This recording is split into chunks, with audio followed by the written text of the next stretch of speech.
আজকের গল্প তারানাথের জীবন কাহিনী। কলকাতার প্রাণকেন্দ্রে বালিগঞ্জের সরু গলির মাঝে একজন তান্ত্রিক বাস করতেন, যার শক্তি সাধারণ মানুষের চেয়ে বেশি বলে মনে করা হতো।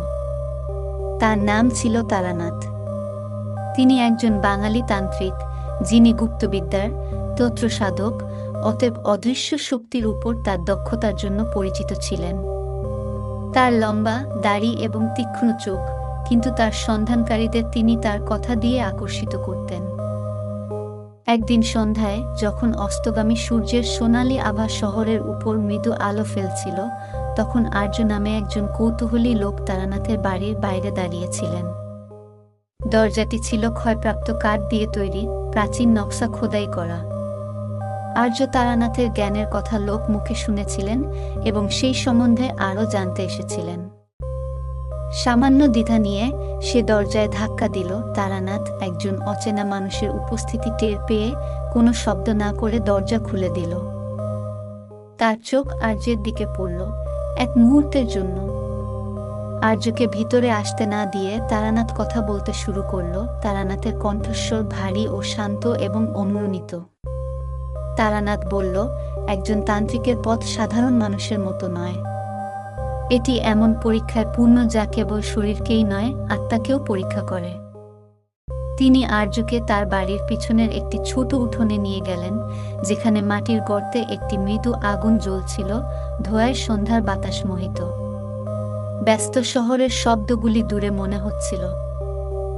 একটা সময় ছিল, তারানাথ আগুনের পাশে পা আডাআডি করে বসে বলতে লাগলেন, যখন আমি তোমার থেকে আলাদা কিছু ছিলাম না, একজন অনুসন্ধানী, উত্তরের জন্য ক্ষুধার্ত। আমি ছিলাম সুন্দরবনের কাছের একটি গ্রামের ছেলে, যেখানে বাতাস লবণাক্ত মাটির গন্ধ বহন করে। আমি দেশের মহান তান্ত্রিকদের গল্প শুনেছিলাম, যারা আত্মাদের ডাকতে পারত, ভাগ্য গঠন করতে পারত। পর্দার ওপারে কি আছে তা জানার আকাঙ্ক্ষায় আমার হৃদয় আনচান করত। আর্য মনোযোগ সহকারে শুনছিল তারানাথের মুখে তার জীবন কাহিনী। একদিন একজন বৃদ্ধ ঋষি আমাদের গ্রামে এসেছিলেন। তিনি সবার কাছে বিশেষ গুরুত্বপূর্ণ কেউ ছিলেন না, কিন্তু আমার কাছে তিনিই ছিলেন সবকিছু। তিনি আমার চোখে সাধনার ক্ষুধা দেখতে পেয়েছিলেন এবং আমার সাথে এমন ভাষায় কথা বলেছিলেন যা কেবল আমার হৃদয়ে বুঝতে পারে। তিনি আমাকে বলেছিলেন, আত্মাদের জ্ঞান অর্জন করতে হলে প্রথমে তোমাকে নিজের আত্মাকে জয় করতে হবে। আর তখন থেকেই আমার যাত্রা শুরু হয়েছিল। তারানাথ থেমে গেল। স্মৃতিগুলি তার মনে স্পষ্ট হয়ে উঠেছে বোধ হয়। আগুন জ্বলে উঠল, নীরবতা ভেঙে। সে আগুনের দিকে তাকিয়ে রইল, যেন তার অতীতের প্রতিধ্বনি দেখছে। আমার শিক্ষক আমাকে গভীর বনে নিয়ে গেছিলেন, যেখানে কেবল বাতাসের শব্দ এবং পাখির ডাক ছিল। সেখানে তিনি আমাকে তন্ত্রের প্রাচীন রীতিনীতি, মহাবিশ্বের শক্তিকে আহ্বানকারী পবিত্র মন্ত্রগুলি শিখিয়েছিলেন। কিন্তু পথটি সহজ ছিল না। আধ্যাত্মিক জগতের সাথে সংযোগ স্থাপনের জন্য অন্ধকারের মুখোমুখি হতে হবে। চারপাশে এবং ভিতরে উভয়ই আমার নিজের ভয়, আমার আকাঙ্ক্ষা এবং আমার অস্তিত্বের মূল বিষয়গুলির মুখোমুখি হতে হয়েছিল। তারানাথ সামনের দিকে ঝুঁকে পড়ল, তার কণ্ঠস্বর থেকে কিছু ভেসে এলো। আমি এখনো মনে করি যে আমি প্রথমবারের মতো ভৌত জগতের বাইরের জগতে প্রবেশ করেছিলাম। বাতাস ঠান্ডা হয়ে গেল এবং আকাশ পরিবর্তনশীল ছায়ার ক্যানভাসে পরিণত হলো। আমি মুখগুলি দেখতে পেলাম, অনেক আগে চলে যাওয়া মুখগুলি, এবং অন্যদের মুখগুলি যাদের কখনো অস্তিত্বে ছিল না। আমি তাদের চোখের ভার আমার উপর অনুভব করলাম, যেন তারা দেখছে, বিচার করছে, অপেক্ষা করছে। সেই মুহূর্তে আমি বুঝতে পেরেছিলাম যে আসল শক্তি কি, যা নিয়ন্ত্রণের নয়, বরং আত্মসমর্পণের। আর্যের হৃদয় দোলা দিয়ে উঠল। সে এই ধরনের অভিজ্ঞতার কথা শুনেছিল, কিন্তু কখনো কল্পনা করেনি যে সেগুলি এত বাস্তব, এত স্পষ্ট। তারানাথ মৃদু হেসে বলল, তবুও প্রতিটি শিক্ষার সাথে সাথে পৃথিবী আরও জটিল হয়ে ওঠে। আমি শিখেছি যে যখন শক্তির অপব্যবহার করা হয়, তখন যে এটি ব্যবহার করে তার শক্তি হ্রাস হতে থাকে।